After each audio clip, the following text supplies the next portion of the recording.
So this is the fourth and final day of this 4-day retreat here at the Franciscan Center.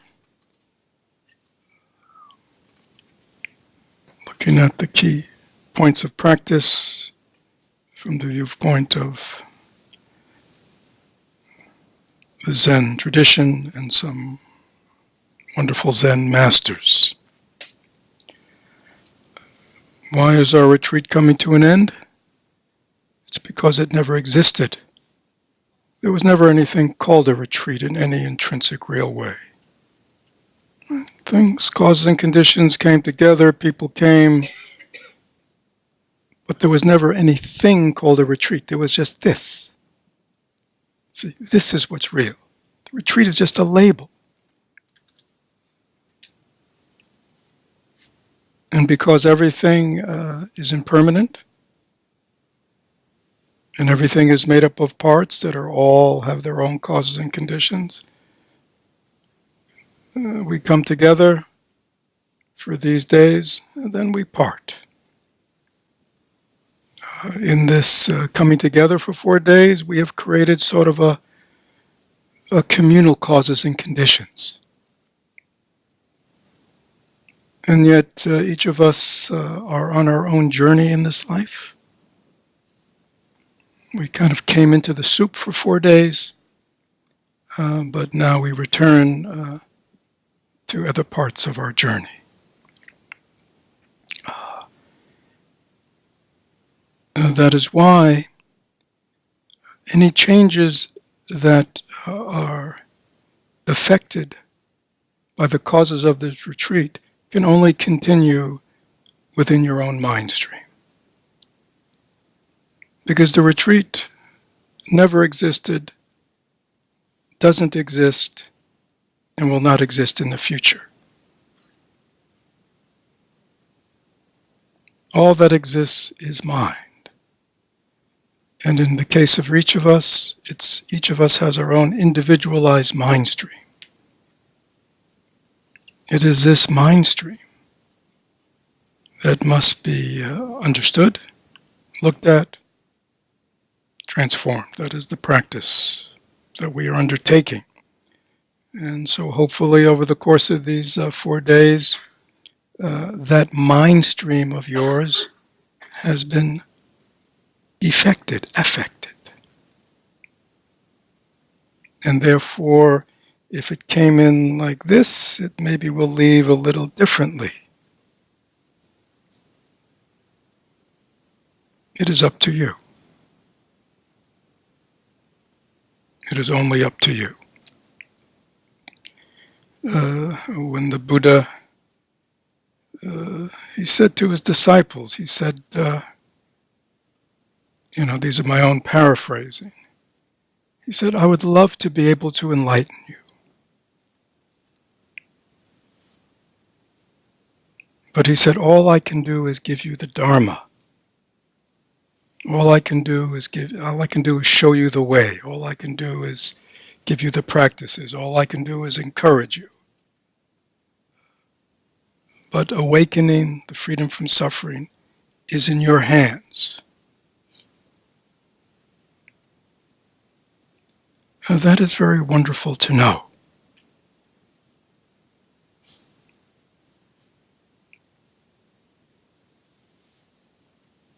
For those who err on the side of defeatism, for those who err on the side of self-doubt, for those who err on the side of spiritual laziness, that may not be the message we want to hear.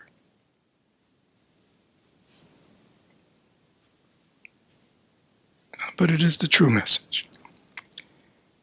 And again, every master from the Buddha through Bodhidharma, Wiko, Shu Yun, Han Shan, Dogen, who else? Bankei, Mr. Bankei. Mahakashapa. They were all human beings just like us. Just like us. And so they are not sharing theory. They are sharing nothing but their own direct experience. Both experience in terms of their own realizations in meditative life, but also their own experience as a practitioner. So we have to take what they tell us to heart. Please do that. There was a question about cause and effect. Is there anything more than understanding that everything arises from cause and effect? This belief that there are other kinds of magic or such things that will affect us. Understanding that my current actions and thoughts can be cause of future events. Is there anything else? The other thing is to get it. You see.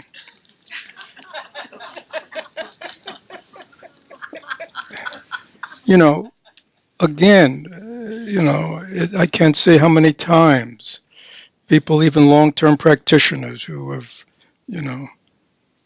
studied the teachings, recited the teachings of impermanence ad nauseum for years and decades, have perhaps recited the 5 remembrances which you've all been reciting daily for years, and yet in the face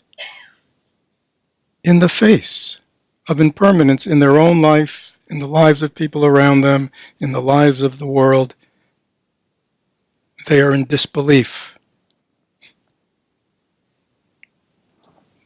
What does that tell you? They haven't gotten impermanence in cause and effect.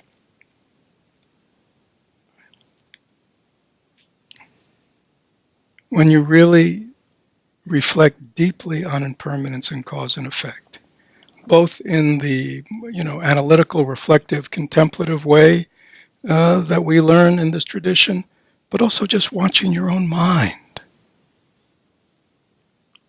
and understanding, from the deeper introspective meditation, that there is nothing solid or permanent at all in this world, that everything is in a constant change. But when one understands cause and effect and impermanence and all these teachings and knows the host, that which is aware of all these endless changes that are going on, then there's no reason to be in fear. There's no reason to ever despair. There's no reason to ever be resentful or angry. So when you have come to that place, then you will know that you really that's what else, to make sure we really understand impermanence and cause and effect. So before we have some concluding teachings that I want to share with you, in terms of what we have presented as teaching, and more importantly that we've practiced during the course of these 4 days, both in terms of the fundamentals of cultivating the awakened mind, cultivating the wakeful mind, understanding how to cultivate mindfulness with form and formless, with object, without object, how to kind of develop one's concentrative abilities, and as we have done the last 2 nights, really begin to probe the mind, the nature of thoughts, the nature of self, the nature of mind, just by simply turning in and looking directly at one's own mind, which is essentially what Zen is always getting us to do, as you learned. So, are there any questions about the practices that have been shared going forward that you're not clear how to continue? Yes.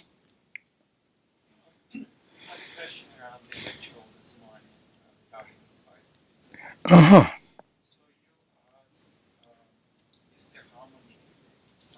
Mm-hmm. What? Well, the question is, okay. So I would say, yes, for me there is harmony as long as I have my non-fat Greek strawberry yogurt. Mm-hmm. The other day, Alex took the last one right in front of me. Mm-hmm. There was Yeah. no harm. Yeah. So No, the funny thing is, Alex didn't even know. He looked very harmonious. How much is harm? see, without even knowing it, you're creating bad karma. So Yeah. my question is, how much is harmony in a relationship in this group? Okay. So, Relationship dependent solely on me, so on the host, and how much is it dependent on outside events, and if there are outside events that influence the harmony of the person, how can I be a better facilitator for harmony? well, that's a big question. So the question originally, the simple question is about the ritual. When we did the precepts this morning, the mindfulness trainings, and there was that this goes back to the Buddha himself in the original monastics, where when there was a recitation, right, at the time of the Buddha, when all the monks would come together once a month to recite the pratimoksha, their precepts, they would not undertake that unless there was harmony in the community. Okay? Harmony meant there's no conflict, right? And so that's what that question is about. Obviously, the person, we're just doing the ritual, right? Obviously, if we were in a monastic community where we lived together and all that, the person who is saying yes would obviously know that, okay, right? So their answer of yes would be because they know what's going on in the community. I guess the other possibility is if you weren't in harmony, you could say, can we just stop a second? Because if you remember the ritual, after it is stated about there's harmony in the community, is that clear and complete? The community answers what? Clear and complete. So that is the community's affirmation that that statement is true and we can continue, right? So there would be your opportunity, right? But again, I just want to talk about the ritual, in terms of the ritual. It would not be in terms of your own inner disharmony, right? Okay, your own disharmony could be ongoing, all right? That's your practice. That's what you're working with. If you got a thing with Alex, that he took your yogurt, talk to him. Remember, one of the precepts said, resolve all conflicts, however small. Okay? I let you decide whether Alex taking your yogurt is small or large. Okay, that's up to you. But you see what I'm saying? So it is in the precepts. But in terms of the harmony, it's really about the community and interpersonally. Okay, does that answer your question? I mean, I know it doesn't answer but the other one's a big one. There's still the host and guest question, right? Because is this harmony only dependent on me, on my own perception of harmony? Or is there something like an outside event that creates this harmony? If so, can I facilitate something? Within yourself? I'm not clear. Create harmony in other people. Oh, so, okay, I'm having a little trouble with your question. So let me try to answer. So the question is really about harmony, and does one's inner harmony affect others? Well, it's two different. My inner harmony, Mm-hmm. the only harmony that exists in the world. Mm-hmm. Mm-hmm. Oh, yeah. Okay. Or is someone yelling at me, right? Mm-hmm. Karen yells at me. Does that create automatically disharmony, or can I detach and say, no, I'm Yeah. harmonious no matter what? Yeah. So that's all right. So that's a deeper question. All right. If the question is the harmony within me dependent on externals, right? One would say, if one had a deep, profound inner harmony and understanding, that it would be dependent solely on yourself. You would not be affected in any kind of dramatic way by external conditions. Obviously, that is, for most of us, not current reality. But yet, it's not unknown, right? Because there are many things that may not bother you in the slightest, right? That the person next to you, it could be the things that most bother them, and so we understand that there is this person, right, that does react to things. True. When I used to do family therapy, people grow up in the same family, have same mother, same father, and somebody says, yeah, mom and dad, they were just incredibly abusive. And somebody else goes, oh, they were wonderful parents. How could that be? Because, we bring a lot to the table, right? So, in the very simplicity of that situation,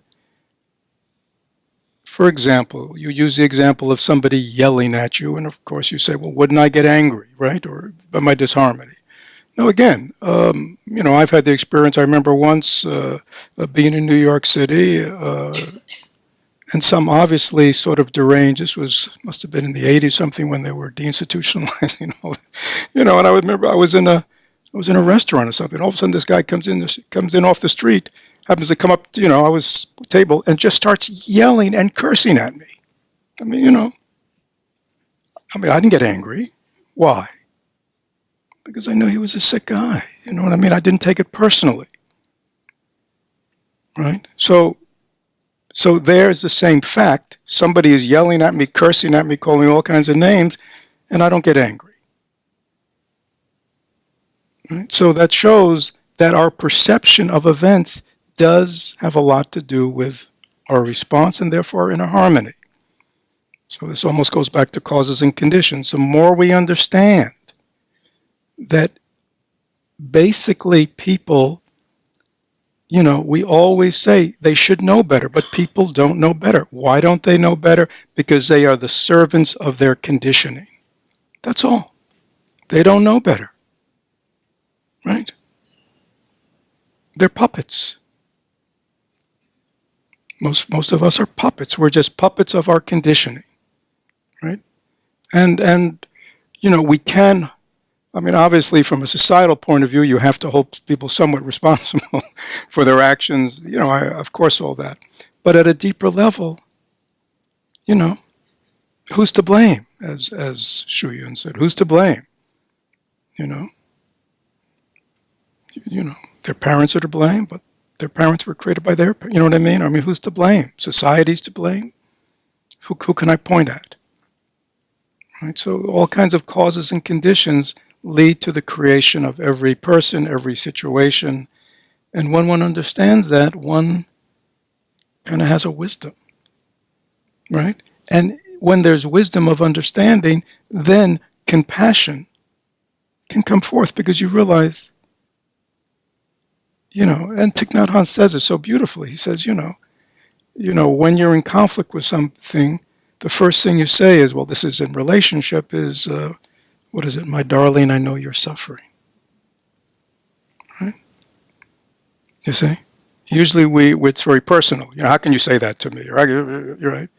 Other than going, wow, I see you're suffering. Because anybody who's angry is what? Is suffering.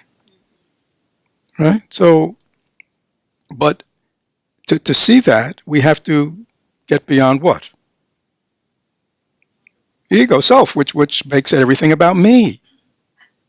Right? When it's really not about me at all. Right? You see, with a deranged person, it's simple to see. We go, oh, he's just crazy. Or let's say you run into somebody in the street who's drunk, really intoxicated, just saying all kinds of, you know what I mean? You go, you don't get mad, because they're drunk, right? We have a way of kind of normalizing their behavior because we understand, they're under the effects of some kind of intoxicant, right? That's why they're acting this way, right? We have understanding, But somehow with other people, we don't have that understanding that they're also under the influence, right? But it's the influence of their conditioning. And when we understand that, and again, is that simple and easy? No, it takes deep practice, but it takes a commitment to beginning to see the world this way, right? To see very deeply, how cause and effect operates in all of us. We're all the product of cause and effect. Everybody in our life is the product of cause and effect. Everybody, the good, the bad, Many people have had good causes in their life, so they show up in life in a good way, right? But, but we can't, many of us think, oh, I'm such a good person. No, we were fortunate. We've had good causes, right? You see? Good causes in our life that have nurtured positive things within us. We have good karma. But many people don't have that, right? There are many people that their whole life only seeds of suffering, seeds of delusion have been watered in them, right? And so that's why they show up that way. They don't want to. I mean, they think, what I mean? I'm saying consciously, but they don't understand really what's going on with them, right? We think we are, independent operators. We're not independent operators. When we awaken and we become conscious, then we have the opportunity of becoming somewhat independent operators. I mean, we're conscious and we realize there are choices in life. There are choices in how I respond, right? There are choices how I move in life, right? But for most of us, we're just the product of our conditioning, right? And so that's that. So let me share with you just a couple of things.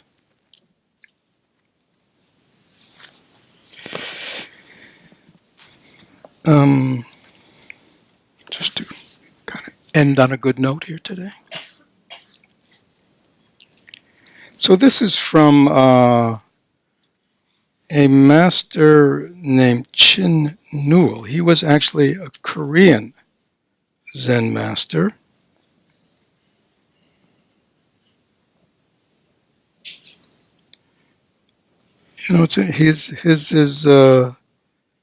His years are 1158 to 1210. And he was the founder of the Zen sect, the Chogye Zen sect. Maybe there are several, but it's a dominant Zen sect in Korea. His name, he only has one name, Chinul, Chinul. And I think there have been some translations of his, but again, this is just in an anthology. So this is a question. And I think this will relate to some of the things that have happened and we talked about in this retreat. So somebody asks him, you say there are two categories. You say that the two categories of sudden enlightenment and gradual practice are guidelines followed by all the sages. If enlightenment is sudden enlightenment, what is the need for gradual practice? If practice is gradual practice, why do you speak of sudden enlightenment? Please explain the meanings of sudden and gradual further to eliminate my doubts. Is that? So that's often, can you see? It's a good question. Okay. So this is what Master Chinul, and again, if I'm an ignoramus in terms of pronouncing Chinese names, Korean is like, I wouldn't even dare, but it's Chinul, okay? Anybody speak Korean here? Okay. So the answer. As for sudden enlightenment, as long as ordinary people are deluded, they think their bodies are material conglomerates and their minds are random thoughts. Okay? Sound like somebody you know. They do not know that inherent essence, they do not know that inherent essence is the true body of reality. They do not know that their own open awareness is the real Buddha. Seeking Buddha outside of mind, they run randomly from one impulse to another.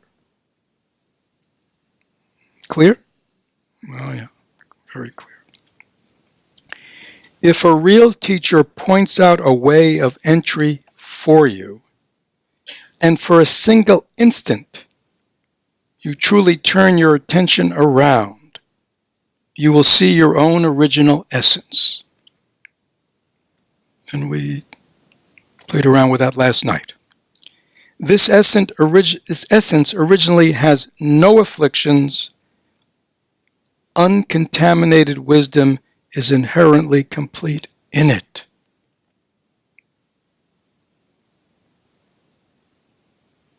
Please contemplate that. That within your own essential mind, your own Buddha mind, your own natural mind, right, that mind is free of all afflictions, all issues.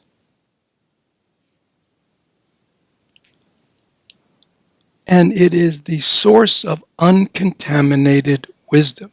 This is the wisdom that knows things as they really are. Our thinking mind does not understand how things really are because they're just thoughts.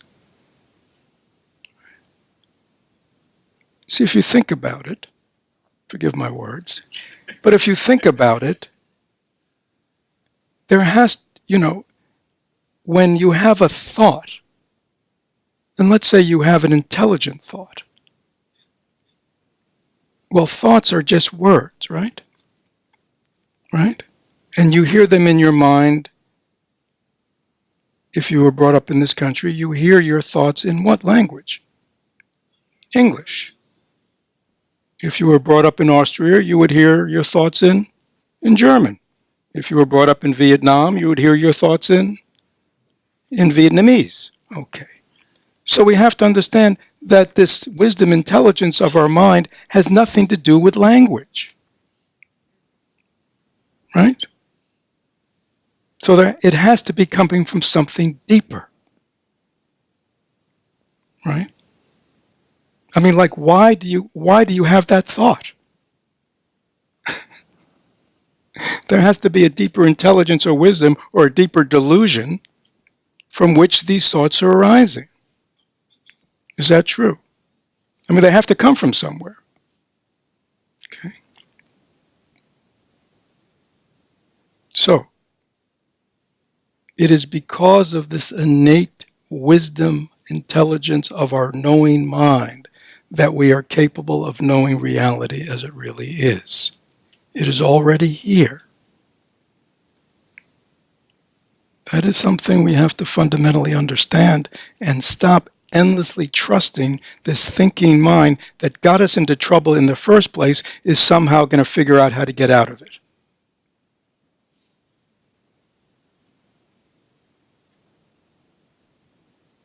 It's a dog chasing its tail.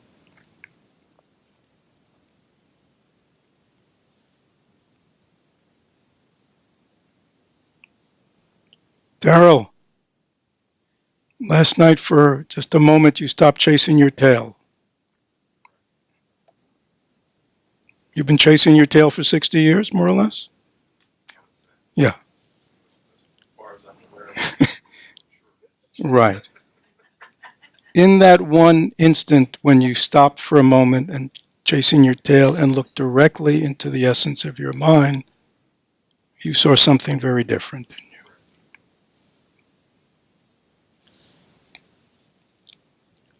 The essence originally has no afflictions, uncontaminated wisdom is inherently complete in it.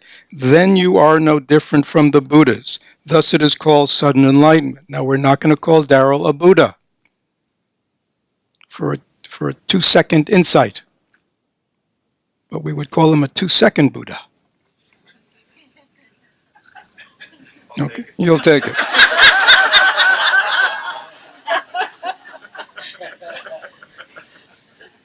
Good choice. Right. Is that clear? But it means that, one knows that the Buddhas and the patriarch, the teachers, have not lied. And so for all of us to have even a moment, again, there are, as I said earlier, there are depths to enlightenment. There are depths to this opening. Obviously, to have an experience that lasts for some time so it can sink deeper into the marrow of our being, that will be more transformative. But even a brief insight into the nature of reality can be a significant shift in your life, because now, even just momentarily, you know it's true. You are not who you thought you were. You are not who you always identified with. You understand more clearly the difference between host and guest. Okay? Thus it is called sudden enlightenment. As for gradual practice, having suddenly realized fundamental essence no different from Buddha, beginningless mental habits are hard to get rid of at once. Okay? Is that clear? So, in a sky which clouds are always covering the sky, even though momentarily the clouds may part and the sunlight may come through in a penetrating way and the blue vastness of the sky is revealed, if the nature of the climate is cloudiness, very quickly the clouds will come back in, right? So all of us have this endless stream of conditioning, habit energy, right? That is constantly arising. Beginningless mental habits are hard to get rid of at once. Therefore, one cultivates practice based on enlightenment. Now you can base your practice on enlightenment. Now, what if you haven't had that enlightenment experience even for a moment of seeing, that your true nature, your true essence? What do you have to go on? Faith, confidence, right? So, don't go, no. If one has great confidence in the way, great confidence in the Buddha, Dharma, Sangha, one has great teachings, one has great trust and confidence in teachings, one can work as diligently, perhaps even more diligently than someone who says, oh, now I know, right? So probably in the long run, this confidence is better. Again, if you have confidence, trust in the Dharma, in the teacher, in the words and all that, and then you get, validation, well, that's good, isn't it? But my sense is, everybody in this room has had validation already in their life about this Dharma practice does work, right? That should give you confidence. Right? Please reflect on that.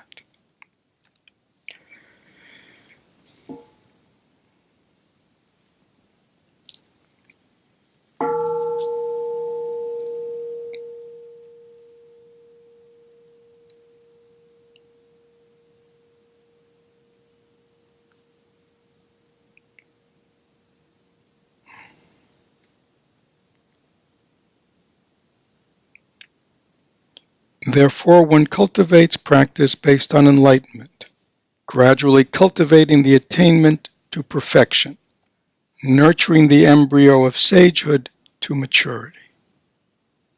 Beautiful. The embryo. The embryo has what?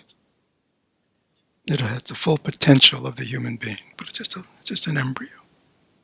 But if that embryo is nurtured and allowed to grow, it will eventually become a full adult. Eventually, after a long time, one becomes a sage. Therefore, it is called gradual practice. No, it is like an infant. which has all the normal faculties at birth, but as yet undeveloped. Only with the passage of years does it become an adult. So, you see, the teachers are always using examples that we can go, oh yeah, I get that, yeah. Infant, all the faculties are there, but they can't, what? They can't speak, right? They can't reason, they can't walk, they don't have bladder and bowel control, they can't feed themselves, right? I mean, babies, they can't do anything. But the potential is there. And if they are nurtured and allowed to grow, they will develop all those faculties. You know, all of us from birth had these faculties of wisdom and compassion and understanding. But, you know, the circumstances that we grew up in, you know, perhaps they were nurtured, perhaps they weren't nurtured. Right? Perhaps they were a little nurtured or intermittently nurtured, right? So therefore, we have developed the way we've developed. But whatever it was in terms of our life, from this moment on, we now know the way of practice. We all know that all the inherent good qualities of our mind are still within us, waiting to be tapped, waiting to be nurtured. So they can develop, and we can become a sage, a wise person. Everybody in this room has that potential. Why? Because everybody has the Buddha nature with its inherent wisdom. You know, if those of you who came out of a tradition where there was a concept of sin, if there was a sin in Buddhism, it would be to doubt this. This is the primal sin, to doubt your Buddha nature and to doubt your capacity to awaken to it. This is the teaching of the Buddha. This is the teaching of all the masters for thousands of years. Any questions about a Korean Zen master from the 12th century? Yeah, nothing's really changed, has it? No.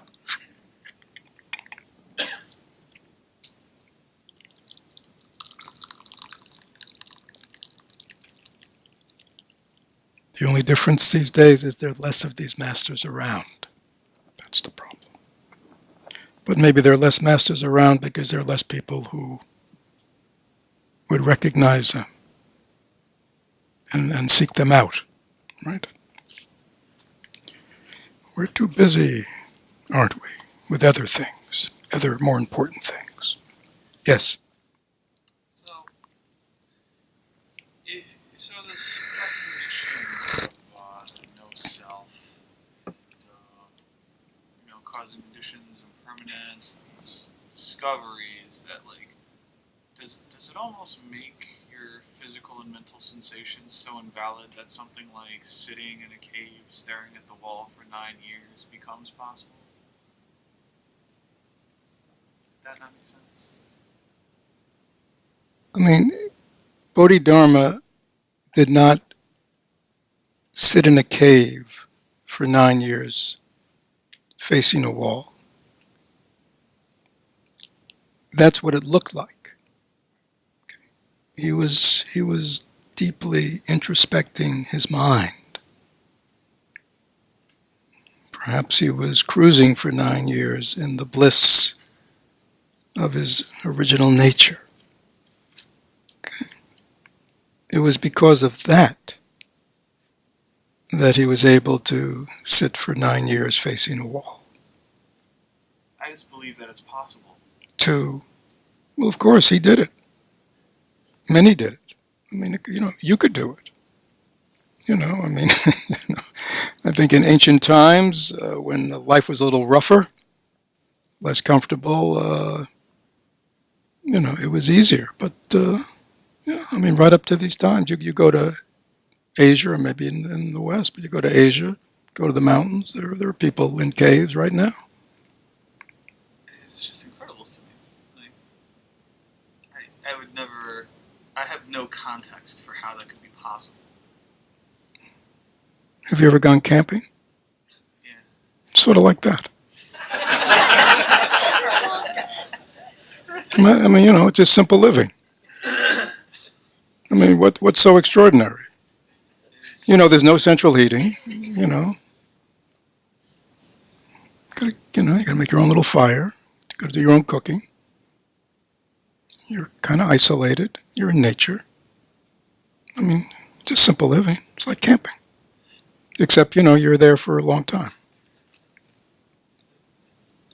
Camping trip one time, we actually did solo. We did this thing called solo. Mm-hmm. Like, they compartmentalized us, and we weren't allowed to talk to each other. Mm-hmm. And it drove me to madness. Well, then I would not recommend that you go off to a cave for 9 years yet.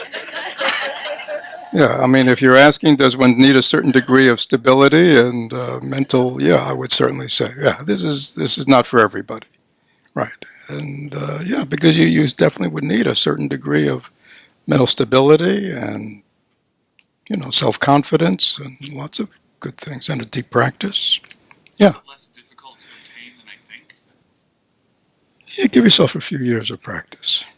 But yeah, people today, I mean, people are still doing 3-year retreats and long retreats. I mean, it's people just like you and I.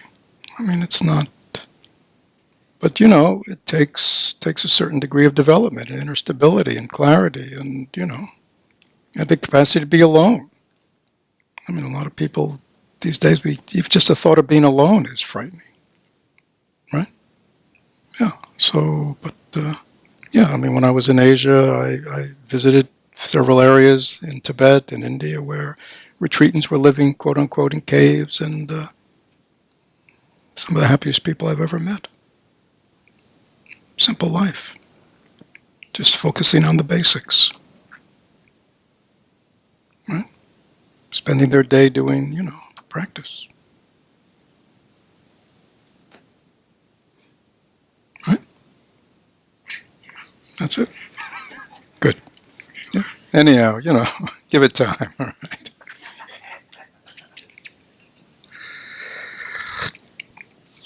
So let me read something else. This is from coming back to a Chinese master. I'll just spell it. Y-U with the umlaut over the U, A-N hyphen W-U. Yuan Wu. Again, he's 11th century too. The ancients. And this is from something he wrote, and it's entitled How to Be a Householder Bodhisattva. So we are householders, and we want to be bodhisattvas.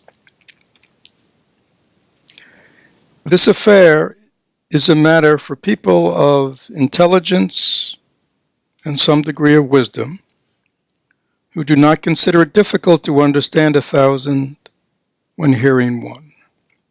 I mean, these are people who can hear one thing like cause and effect or some basic, and can understand how it generalizes in 1,000 different areas. It requires a stand that is solid and true, and a faith confidence that is thoroughgoing. Then you can hold fast and act the master and take all sorts of adverse and favorable situations and differing circumstances and fuse them into one whole. A whole that is like empty space, without the least obstruction, profoundly clear and empty and illuminated, never changing even in 100 eons or 1,000 lifetimes, unitary from beginning to end. Only then do you find true peace and tranquility. Now listen please, I have seen many people who are highly intelligent, even intellectually brilliant, but whose faculties are unstable and whose practice is shallow. They think they witness transformation in verbal statements, and they assume that there is no way to go beyond the worldly. Thus they increase the thorns of arbitrary opinion as they show off their ability and understanding. They take advantage of their verbal agility and think that the Buddha Dharma is like this. But when situations are born from causal conditions, they cannot pass through to freedom. So they wind up endlessly vacillating back and forth. This is really a great pity. Okay? So if any of this rings true for any of us, or we know anybody like this, this is 12th century. So there's, again, nothing new under the sun here. Right? And the same warning, right, that we come to the Dharma with our intelligence, our intellectualization, our worldliness, and we gain a superficial understanding that is just sort of massaged within the context of our already existing ideas and thoughts and beliefs.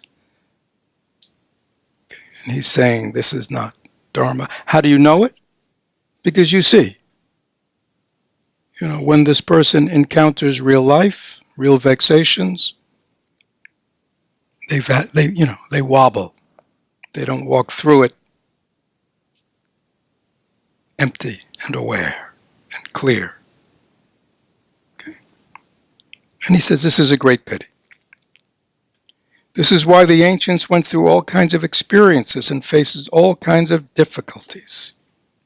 Even though they may face these difficulties, they never gave it a thought and took charge of their minds all the way along and made them as strong as iron or stone.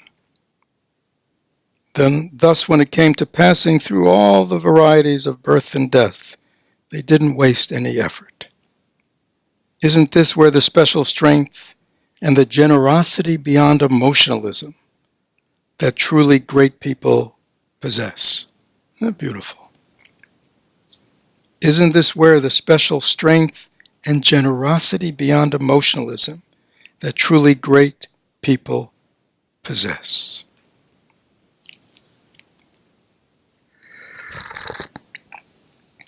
When bodhisattvas who live a householder's life cultivate the practice of home leavers, meaning practice, the kind of home leavers means, these are traditionally, it is thought, that, it's the monks and the nuns, right, who practice the deeper practice of Buddhism. And householders, we just worship to the Buddha, right? But he says here, when householder bodhisattvas, right, when householders take up these meditation practices, these deeper practices, it is like a lotus blooming in a fire. It will always be hard to tame the will for fame, power, pleasure, position, wealth, not to mention all the myriad starting points of vexation and turmoil associated with the burning house of worldly existence. The only way is for you yourself to realize your fundamental, real, wondrous wholeness, and then reach the stage of great calm, stability, and rest. It would be best if you managed to cast off everything and be empty and ordinary. Thoroughly experience the absence of conditioned mind and observe that all phenomena are like dreams and magical illusions. Be empty all the way through, and continue on clearing out your mind according to the time and the situation. Then you will have the same correct foundation as all the great enlightened laymen and laywomen in the Buddhist tradition.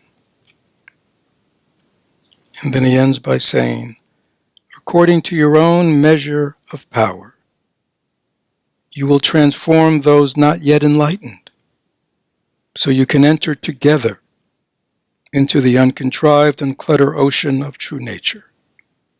Then your life here on this earth will not have been a loss. Quite beautiful. According to your own measure of power, right? So we all have different measures of power. The power of our awakened mind, the power of all these qualities, right? We see in this own life, there are beings like, like His Holiness the Dalai Lama, like Thich Nhat Hanh, and others who have this power, right? That they can help transform thousands, tens of thousands, millions of people, right? So we all have different levels of power, right? So according to our own measure of power, we still have the ability to transform those yet not enlightened, so that all of us together can enter into the uncontrived, uncluttered ocean of our true nature. Then your life here on earth will not be a loss. So that is the advice to us across the centuries from the Chinese Zen master Yuan Wu. Yeah, so nothing to be sneezed at, these Zen masters. Quite wonderful.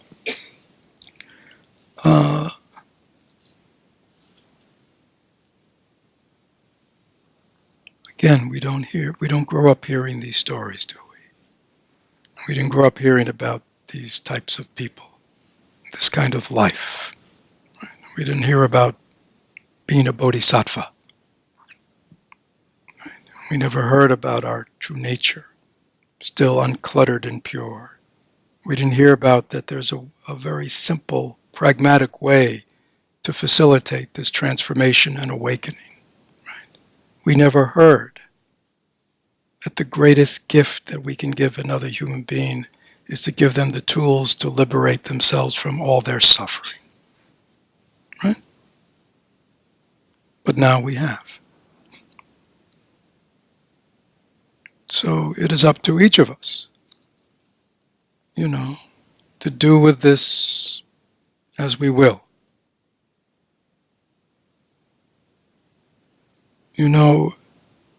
If there are many people in this world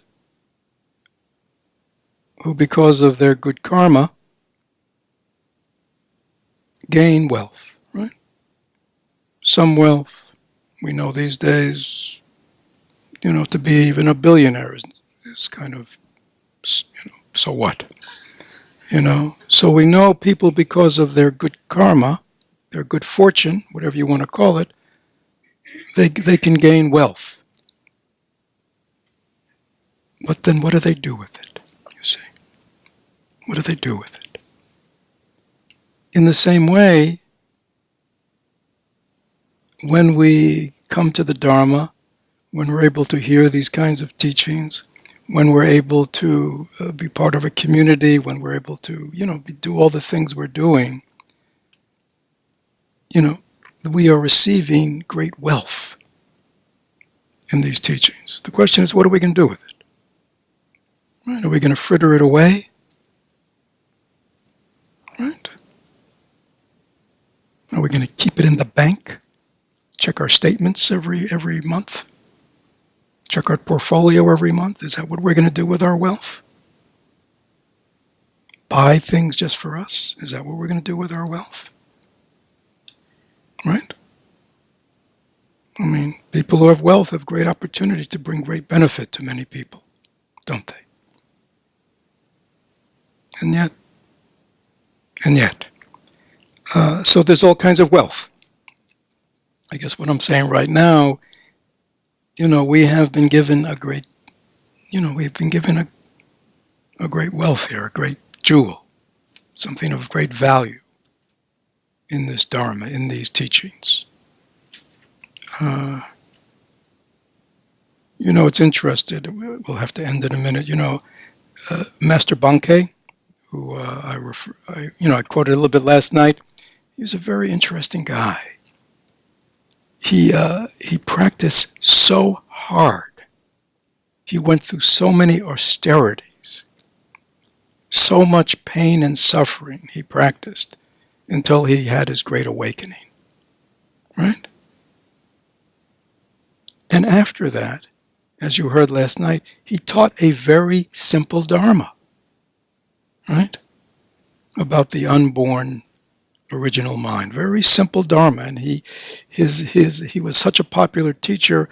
I mean, not just, intellectuals and monks and lay people, but he taught all kinds of farmers and common people and peasants came to him because he taught in such a simple, direct way. And if you read his teachings or his life, people would say, but hold on, you practice so hard, right? You went through so much difficulty. Why are you saying that this is so easy? And he said, I didn't know better. It's really quite beautiful. He said, I didn't know better. Right? Now I know better. I know it's right here, that I never left it. And all that incredible hardship that I went through, you don't need to go through. Right?